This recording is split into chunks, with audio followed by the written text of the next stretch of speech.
Doctor Páez, lo invito a que se siente acá en el escenario con nosotros y le agradecemos por su presentación.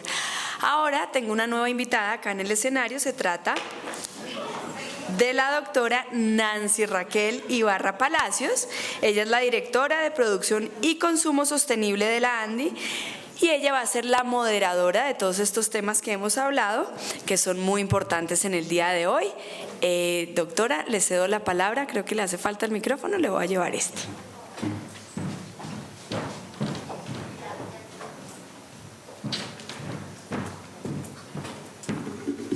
Primero quiero saludar a este auditorio porque siempre da mucho gusto tener a nuestras empresas afiliadas, a las entidades del gobierno, a nuestros aliados internacionales, a tantos socios y aliados que están con nosotros en los proyectos de sostenibilidad de la ANDI. A todos muchas gracias por estar hoy con nosotros. A nuestros conferencistas que han corrido y han venido de tantas partes a contarnos su experiencia, a Marcos, a Hervé, a Álvaro, muchísimas gracias por contarnos como este contexto que, como lo decías Álvaro, habla de soñar y también habla de pensar del pasado al futuro. Y tú nos decías que en tu intervención que tenemos que aprender de ese camino ya andado para poder pasar en esta transición de pasado a futuro. Y en Colombia ese camino ya andado que deberíamos aprender para que podamos ver esas cifras que nos dices que se están dando en México, en Brasil, en Chile. ¿Cuál es ese paso que desde el sector privado se tiene que dar y desde el sector público para que empecemos a acelerar esa transición? Muy bien, muchas gracias. Bueno, yo creo que es más un cambio, o sea, el paso se está dando, pero es un cambio de, como se suele decir, poner los pies en la tierra, ¿no? Y voy a poner un ejemplo muy simple y muy sencillo. Como hemos hablado, Colombia tiene una matriz energética muy dependiente, muy ligada a la gran hidroeléctrica, ¿no? Hace 3 años más o menos, Brasil vivía una crisis hidroeléctrica, bueno, una crisis de precipitaciones, ¿no? Una crisis de carencia de agua muy similar a las que ustedes conocen. Y en ese momento hubo un incremento muy fuerte de uso de térmicas, un incremento de precios, algunas distribuidas prácticamente quiebran. A los pocos meses había elecciones, el gobierno no quería implementar una subida de tarifas que se dio después, ¿no? Casi tuvo que salir a rescatar a esas compañías, pero sí se hizo una cosa muy buena. Como aquí se ha comentado, la energía solar se implementa muy rápido y si no tenemos carencia de energía, ¿de qué forma podemos implementar energía rápido para cumplir nuestros objetivos y también egoístamente para evitar que volvamos a tener esto? Porque no solo es un tema de imagen, ¿no? Y implementaron 2 licitaciones, una en 2014, otra el año pasado, otra va a haber ahora en diciembre, de energía solar, de proyectos que tienen que entrar en operación en agosto del año que viene. Colombia tiene la matriz que tiene y es indiscutible, no voy a venir yo aquí a cambiarla, pero tiene que hacer una apuesta clara, porque no puede ser el único país de la región que vaya mirando hacia atrás. O sea, no es factible, ¿no? Y ponía el caso de Argentina, ponía el caso de México, ponía el caso de Chile. No estamos hablando solo de objetivos, no estamos hablando solo de querer cumplir, estamos hablando de interés para el país. Ahora mismo se está hablando de una reforma tributaria. Ustedes, si no me voy a meter en camisas de 11 varas, porque si no a lo mejor me llevo, como se dice en España, un sopapo. Pero, oiga, ¿qué forma más fácil de ahorrar dinero al Estado, al público, al consumidor, que ser eficientes con uno de los principales inputs del PIB de cualquier país, la energía? Estamos viendo precios en otros países de alrededor que están 3 veces por debajo de los contratos actuales que tienen. No le estamos pidiendo al gobierno que implemente nada, una varita mágica, que venga y que subvencione. Le estamos pidiendo que deje actuar al mercado, que abra la puerta. Es verdad que hay más variables detrás, hay variables de planeación estratégica, hay variables de pensar muy bien las cosas, pero se puede aprender también de los errores, ¿no? Aquí, y ya no me quiero extender más, Brasil, por ser demasiado optimista, contrató de más. Y después tenían el problema que tenían sobrecontratación, ¿no? Porque hay que hacer estudios, hay que tener muy claro lo que se necesita, pero el país lo tiene muy fácil por 2 razones. Porque el gobierno no tiene que poner un peso, ni uno, porque el sector privado está con un hambre loco. Argentina era un país prácticamente donde nadie quería invertir. Ha abierto una licitación, ha habido una demanda 6 veces lo que se ha contratado. O sea, la demanda está ahí. El gobierno solo tiene que dar ese pasito, el pasito de ayudar al sector privado a que venga, porque el sector privado está, y aquí tenemos empresarios que lo saben mejor que yo, siempre deseoso de contribuir y deseoso de tener oportunidades. Entonces Colombia no tiene que hacer ya grandes magias, todo prácticamente ya está hecho. Como he dicho, los errores los hemos asumido otros países, la tecnología ya ha cogido la curva de experiencia, es solo darle un empujoncito. Y creo que es muy fácil de explicar. O sea, no tiene mucho. O sea, para el país todos son ventajas, desde mi punto de vista, ¿eh? A lo mejor soy poco objetivo, pero es la realidad. Hervé, precisamente con respecto a esto, Francia dio ese pasito que está hablando Álvaro con esa ley de transición energética, y quería que nos contaras un poco esa experiencia, los resultados. Ya hay 16 proyectos evaluados, muchísimos ejemplos, y estamos hablando del 2015. Quería que nos contaras un poco, bueno, cuál fue ese empujoncito que dio el gobierno con esa ley de transición energética y esos resultados desde el punto de vista empresarial. Los primeros resultados son satisfechos para el gobierno. Tenemos muchas iniciativas lanzadas con resultados concretos por el momento. Hay una parte importante en la energía, como él dice, con un fuerte incremento de la parte de energías renovables, solar, eólica, también eólica marítima, y también energías marítimas de mar, que tenemos los primeros sitios pilotos y vamos a desarrollarlo en nuestras islas, y es una cuestión importante para las poblaciones isoladas. La ley hay también efectos sobre los comportamientos de los inhabitantes de las ciudades, con educación al desarrollo sostenible, educación al medio ambiente, y hay muchos ejemplos. Por ejemplo, la prohibición de las bolsas de plásticas desde el principio de este año, también el desarrollo de los carros eléctricos, y otro ejemplo, una reglamentación térmica más fuerte por los edificios. ¿Y qué tipo de incentivos o qué tipo de instrumentos se han promovido para que las empresas tomen decisiones y hagan ese tipo de inversiones en esos nuevos proyectos? Sí, claro. Tienen de seguir todas las iniciativas que fueron lanzadas, y el desafío es de tener una rápida difusión de las innovaciones tecnológicas. Las empresas pueden saber y participar en las alianzas que fueron lanzadas en París. Hay dos posibilidades: seguir lo que va a pasar en Marrakech en la COP22, porque los Marruecos han decidido de seguir lo que hacemos el año pasado en Francia, con jornadas temáticas sobre las alianzas, y sobre todo las alianzas que concernan las empresas. Y el segundo es lo que pasa con la plataforma Nazca, que fue lanzado por Perú y por Francia el último año.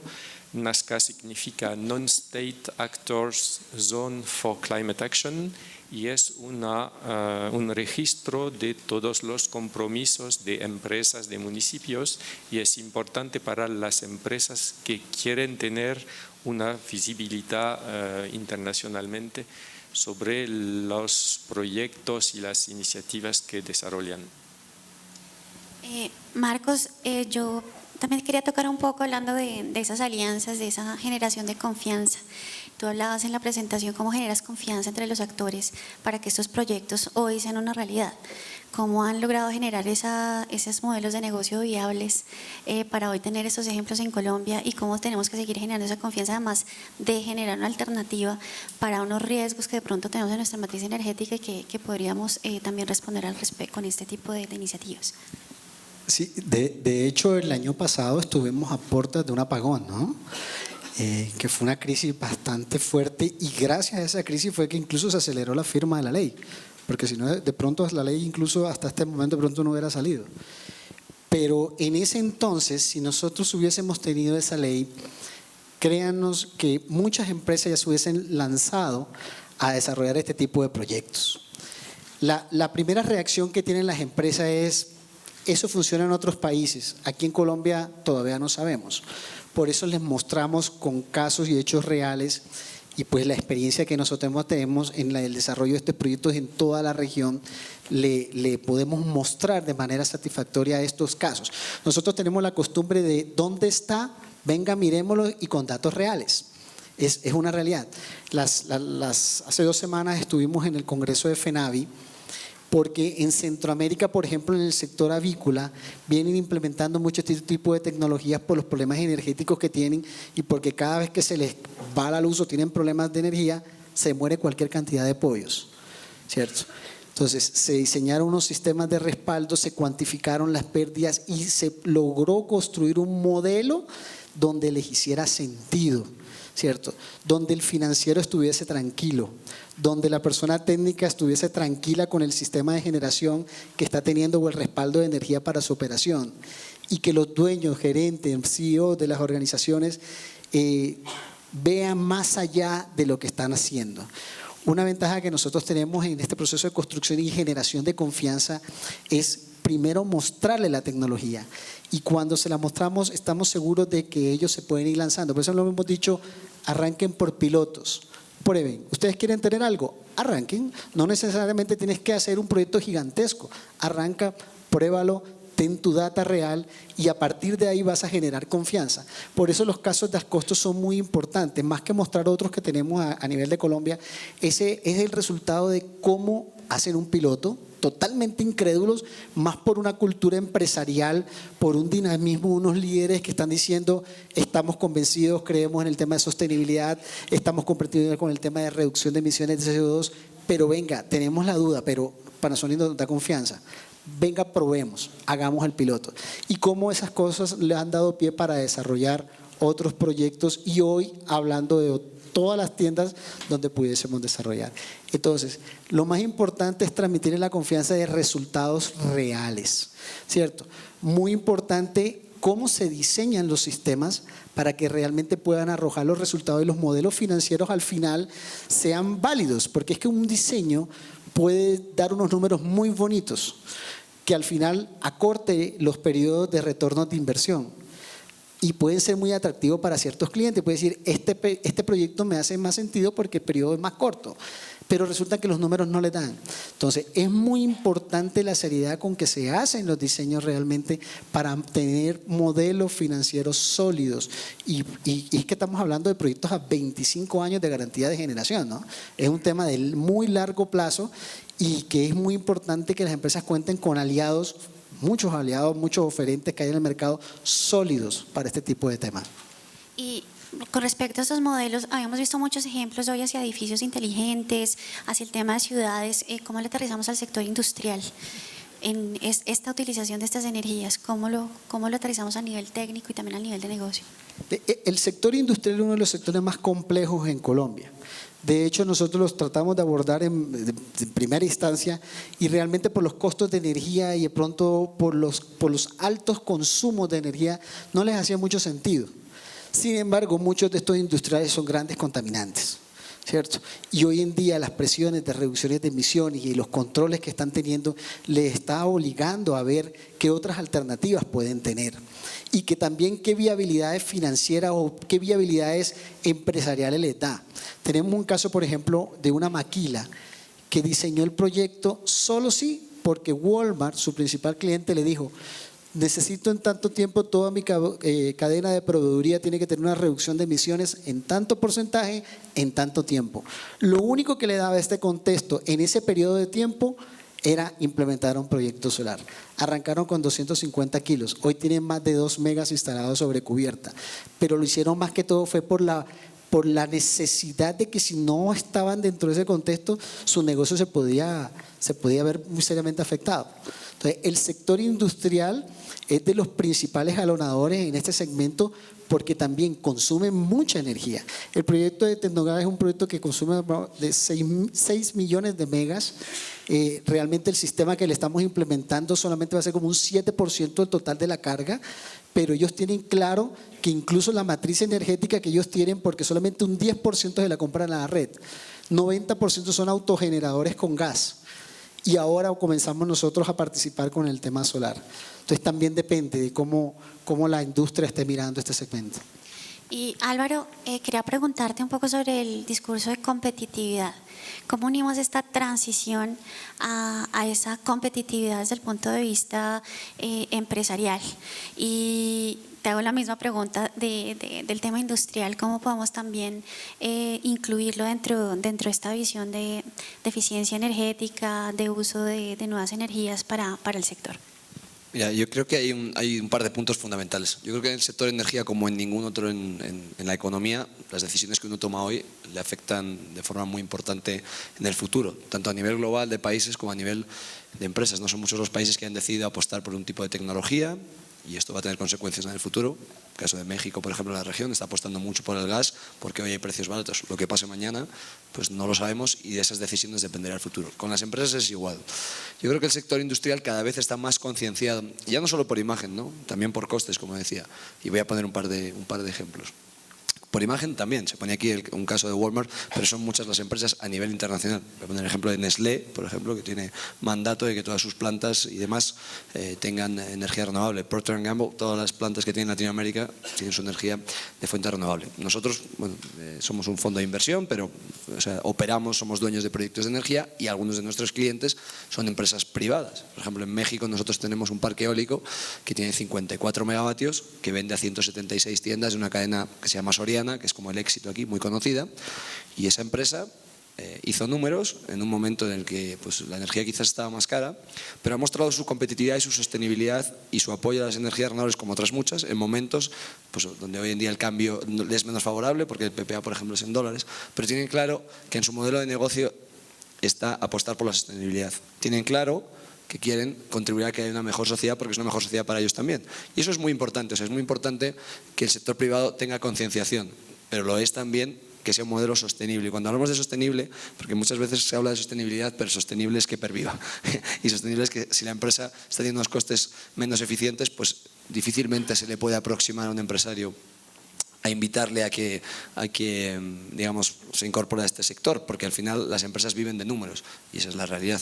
Pero como decía antes, gracias a Dios, gracias al tiempo, a la curva de experiencia, al esfuerzo de muchas personas, a la innovación, hoy en día las empresas ven como les es mucho más rentable comprar energía renovable que comprar cualquier otra fuente de energía. Estaba hablando hace un momento de las caídas en costes. No se me tuviera en cuenta porque eran precios mínimos, pero es la realidad que son muchas y muchas y muchas las empresas. Y no hablo a nivel mundial, hablo a nivel regional. Cada vez es más común. Aquí acaban de poner un ejemplo de una industria aquí en Colombia, pero cada vez es mucho, mucho más común y menos sorprendente ver empresas de cualquier tamaño apostando por energías limpias. Y ahora bien, hay un punto fundamental que muchas veces a la gente se le olvida. El sector empresarial no son las 15 empresas que todos vemos en logos en gigante. El sector empresarial son las pequeñas y medianas empresas que son aquellas que hacen que la economía sea mucho más dinámica y mucho más eficiente y efectiva y que son las que generan empleos. Y todas esas pequeñas empresas no pueden ponerse una central nuclear en su puerta, pero sí se pueden poner un sistema de paneles solares.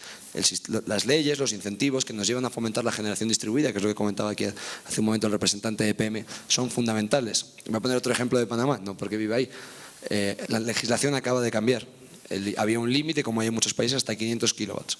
Ahora no tiene límite, aunque es verdad que hay una serie de restricciones, digamos, globales, pero esto está llevando a que muchas empresas de mucho más tamaño, centros comerciales, apuesten directamente por controlar sus costes. Y aquí también es muy importante el apoyo y las fuentes de financiación que existan. Porque claro, una empresa que fabrica textiles, una empresa que fabrica manzanas, pues si tiene que gastarse $1 millón en su techo, pues decir, bueno, el ahorro lo voy a tener en 10 años, es complicado. Ahí está viniendo detrás el sector privado, una vez más, con soluciones financieras de todo tipo que están permitiendo que estos sistemas sean accesibles a todo el mundo. El ejemplo que ustedes tienen más común y que muchos conocen es el ejemplo de Solar City en Estados Unidos. Todo el mundo tiene en su casa un panelito. Esta es la realidad y por ahí va el mundo. Y no es que lo diga yo, es que estas compañías lo ven. Celsia, que es una compañía colombiana que ustedes conocen, EPM, no están de espaldas a la realidad. Están creando sus equipos, están invirtiendo porque ven que el consumo va por otro lado. No se puede tapar el sol con un dedo. Entonces el sector industrial va por esa misma senda. A veces va a otro ritmo, por otra serie de decisiones empresariales. Muchas veces también es verdad, y esto es un tema que nosotros hemos vivido, es muy difícil para una empresa comprometerse a comprar energía por 20 años, por 15, buscan soluciones más cortas, pero también el mercado se está adaptando rápidamente a eso. Entonces el sector industrial encuentra, hoy en día existe una relación de armonía. No es voy a pagar más porque quiero ser verde y poner un logo, no es me voy a ahorrar dinero voy a ser eficiente y voy a estar en línea con la actualidad del mundo. Pues con esos dos temas también quería hacerles pregunta, bueno, desde el sector financiero y qué deberíamos, digamos, impulsar. Y desde el punto de vista de esa legislación que hoy no nos permite de alguna manera implementar las cosas más rápido, quisiera, Marcos, que tú nos dieras como esa visión, qué necesitamos desde esas dos áreas, Álvaro también y también ARP, sobre estos dos temas. Sobre el tema financiero en estos momentos yo creo que la banca ya entendió la prioridad que tiene este tipo de inversiones. Mucha banca en estos momentos tiene ya portafolios definidos en sostenibilidad, con tasas preferenciales, con unos esquemas muy atractivos, están sacando unos modelos de leasing, aparte las empresas de energía están sacando sus tradicionales modelos de compra-venta de energía, de contratos de largo plazo. Yo creo que los esquemas financieros están, ¿cierto? Hoy los clientes tienen la opción de adquirir los sistemas de manera directa, con financiación, con modelos de leasing, contratos de largo plazo, tienen las opciones. ¿Qué necesitamos en este momento que jalonearía mucho más el desarrollo de este tipo de soluciones? La agilidad en los trámites de la ley. Créame que es muy difícil decirle a un empresario que está afanado por montar su proyecto, que sabe que es muy rápido implementarlo, que se tiene que esperar 5 meses para definir los trámites de la ley. En este momento es muy difícil y a muchos todavía les ha sido un freno esa parte. Entonces, sé que la UME está en un proceso muy interesante de automatizar ese proceso para agilizar y recortar los tiempos. Hoy la ley tiene 2 trámites principales. Uno es la UME, que se puede demorar entre los 2 puntos que tienen dentro de ellos, son 60 días. Ojalá eso se pudiese reducir a 30. Y después, porque son procesos uno tras de otro, no podemos hacerlo de manera paralela, no, tiene que ser uno tras de otro. Después que salgan los 2 de la UME sale la AMLA y la AMLA se demora 90 días para un contexto que realmente es muy sencillo de valorar, de analizar, de entender y cuantificar. O sea, 90 días para un sistema solar fotovoltaico realmente es demasiado. Y lo que se busca es tratar de buscar generar los medios para que esos tiempos se den. Si eso es así, muchos empresarios, créanos, se van a lanzar a esto buscando diversificar los problemas que tenemos energéticos hoy en día. El tema del agua, Celsia, por ejemplo, una empresa que tiene muchos temas con su hidro, está muy preocupado, tienen todas las condiciones. Nosotros no hemos comido el cuento de que somos un país muy rico, muy biodiversificado, pero es que los recursos naturales hay que cuidarlos. Y una forma de cuidarlo es la complementariedad con sistemas hidros y con sistemas fotovoltaicos. Entonces, las empresas de energía también están muy preocupadas y son otro jalonador muy importante para el desarrollo de esto. Álvaro, y luego Herbelo, sobre la misma pregunta. Para el gobierno francés la cuestión del financiamiento de estos proyectos es importante.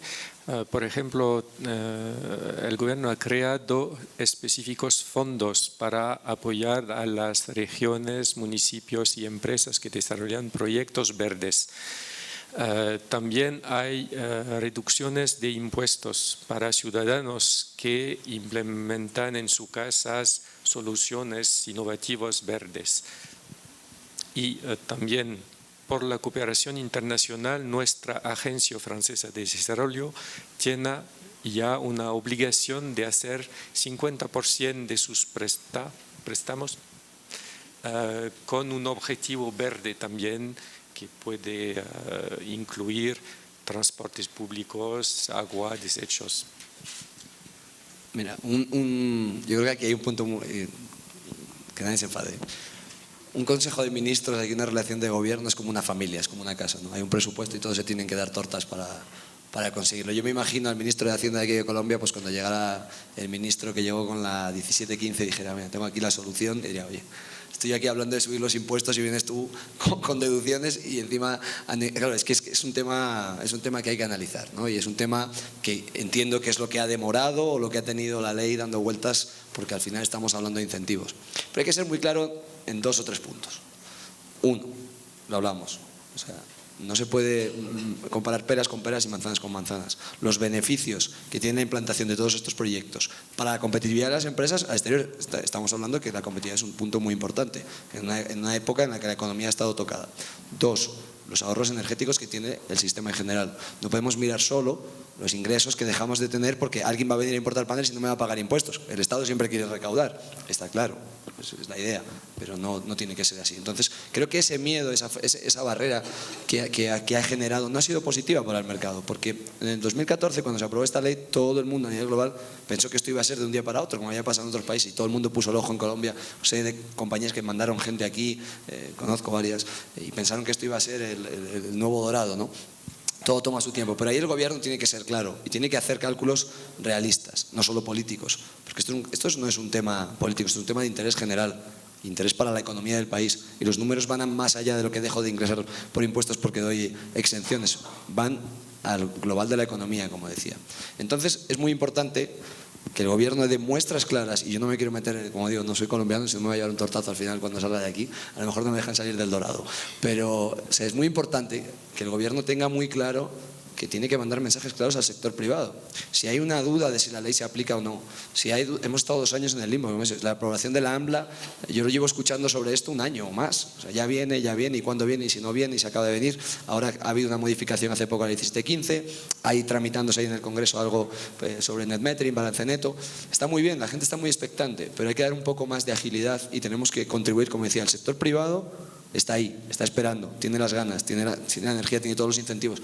El gobierno nunca puede ser una barrera.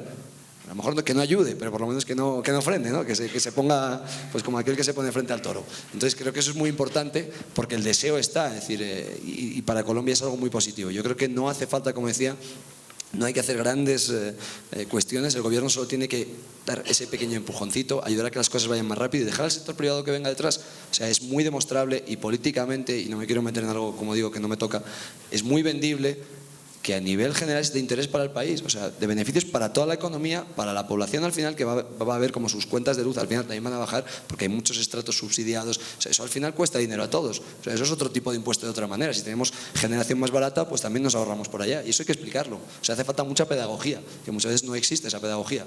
O sea, parece que se desconoce muy bien y que solo nos limitamos a impuestos sí, impuestos no, pero hay algo mucho más grande que puede traer de beneficios el que el gobierno se implique de verdad. Ya para cerrar, porque no quiero dejar de hablar del tema, todos han hablado de ciudades sostenibles, todos han tocado esa manera de poder actuar entre gobierno, sector privado, entre actores de la sociedad para tener realmente metas que no vayan solamente al COP21, sino a la calidad de vida de los ciudadanos. Nosotros estamos en una discusión precisamente a nivel nacional sobre cómo van a ser las distribuciones de esas metas sectoriales, pero cuando uno ve estos ejercicios de ciudades sostenibles en Francia, cuando hablamos de esta nueva ciudad que nos presenta Panasonic, cuando tú nos hablas de esas ciudades que todavía no tienen energía, que no tienen electricidad. Yo escuchaba también una noticia hace poco de una niña en la India que todos los días va al tren porque no tiene luz en su casa para poder hacer las tareas, se desplaza no sé cuántas cuadras para poder ir a hacer sus tareas.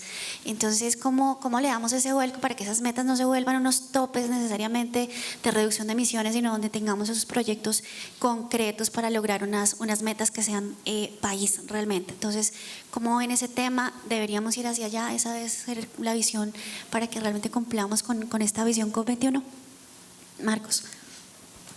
Pues mira, o sea, el tema de ciudades sostenibles es un tema en auge y en desarrollo, pero en nuestro contexto de Colombia tenemos una problemática muy fuerte que es el 52% de una zona no interconectada, donde el gobierno es generador incluso de contribuirle con los temas de energía a través de sistemas con biodiesel, con diésel, con otras fuentes que cuestan mucho, que son altamente contaminantes y que al final no solucionan los problemas energéticos de esas pequeñas comunidades.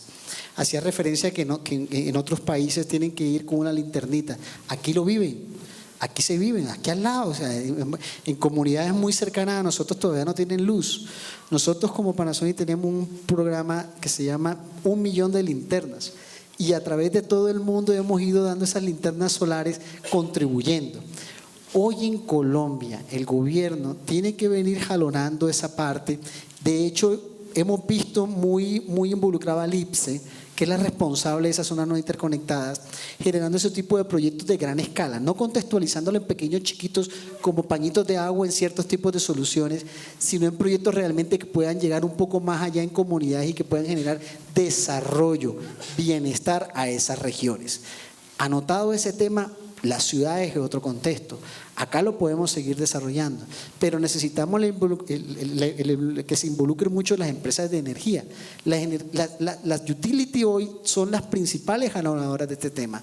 Nosotros, por ejemplo, tenemos en Australia, cerca de Toronto, unos proyectos pilotos donde comenzamos a trabajar con las empresas de energía, proyectos de generación distribuida, donde tratamos de que el gobierno no tenga que hacer tantas inversiones en redes de transmisión, en infraestructura, sino que aprovechen esa infraestructura que tienen a nivel de casas, en generación, en almacenamiento, para cubrir las horas pico de consumo, que son las más costosas para el sistema eléctrico colombiano. Entonces, aquí hay muchas cosas que se pueden hacer. Lo importante es que hemos visto que el gobierno ha tenido unas muy buenas intenciones, como dicen, hay que mejorarlas, pero ya hay un avance. Lo importante es que cada vez más las personas o los diferentes entes se involucren y tomemos acciones para poder viabilizar esto, o sea, que deje de ser tan etéreo. Porque a veces pensamos en cosas muy pequeñas, pero aquí podemos hacer temas muy grandes. Licitaciones de energía como las que estuvimos viendo ahorita, en Colombia todavía no se han dado. Por muchos factores, tenemos problemas de redes de transmisión. La Guajira es la zona de mayor radiación en Colombia, pero no tenemos forma de sacar la energía. Entonces ya hay un proyecto para generar la red de transmisión. Eso es muy importante. Entonces, las ciudades inteligentes son muy importantes, pero el contexto energético global de nuestro país pues también lo es, ¿no? Rebe, ustedes ya lo están implementando. Yo estoy de acuerdo con Marcos. Lo importante es que cada tiene su papel de jugar. Por ejemplo, en Francia el gobierno da el impulso a los proyectos, pero grandes empresas como Veolia o Vinci tienen también políticas de desarrollo sostenible y de compartir estas iniciativas con otros países, otras regiones, para difundir estas tecnológicas más fácilmente en otros países o regiones de países.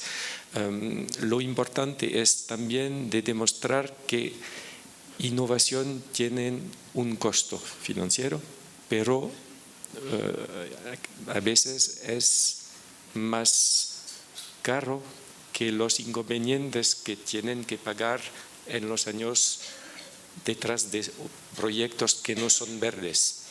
Es importante de también demostrar que las tecnologías can ser rentables a largo plazo y menos costoso para el clima.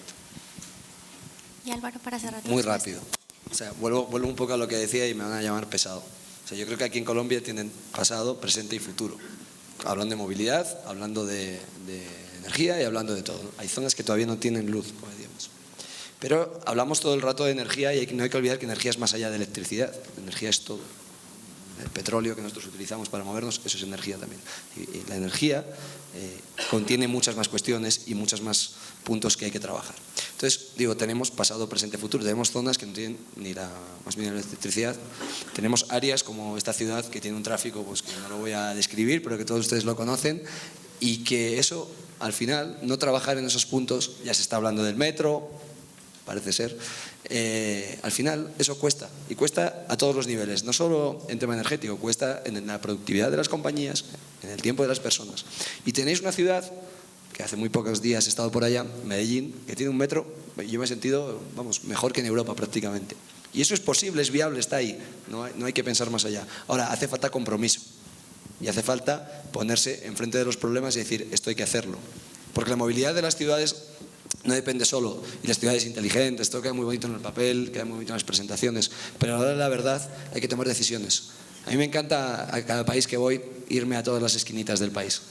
Y yo hace 3 semanas estaba en México hablando con un señor que tarda 3 horas para llegar desde donde vive a limpiar zapatos al centro de la ciudad. 3 horas. Eso no es normal. Esa debería ser la primera prioridad de cualquier país. Más allá de cumbres, más allá. O sea, la realidad de las personas, la calidad de vida de las personas que habitan en las ciudades. Y eso requiere mucha planeación. ¿Qué es lo que pasa? Que son decisiones que toman muchos años. Los gobiernos normalmente piensan en 4 o 5 años. Lo he visto en muchos países. Si yo hago esta obra no la voy a inaugurar yo, la inauguro el que viene. Entonces prefiero no hacerla.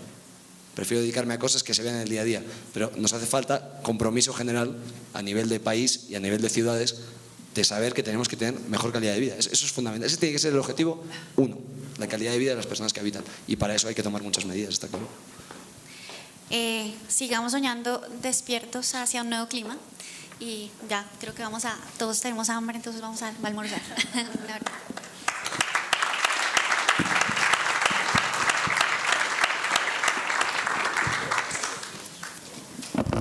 Muchísimas gracias a nuestros panelistas y a nuestra moderadora, y como ella misma lo dijo, es el tiempo del almuerzo y vamos a estar divididos en 2 salones para que ustedes sepan. Entonces acá en la terraza, en el mismo lugar donde fue el refrigerio, pueden estar unas personas, y las que quieran dirigirse al salón Fundadores, es un piso abajo de este. Cualquier cosa que necesiten, pues las personas del club los pueden orientar, pero es en el salón Fundadores, y nos vemos nuevamente en este salón a la 1:45. Muchas gracias y feliz almuerzo.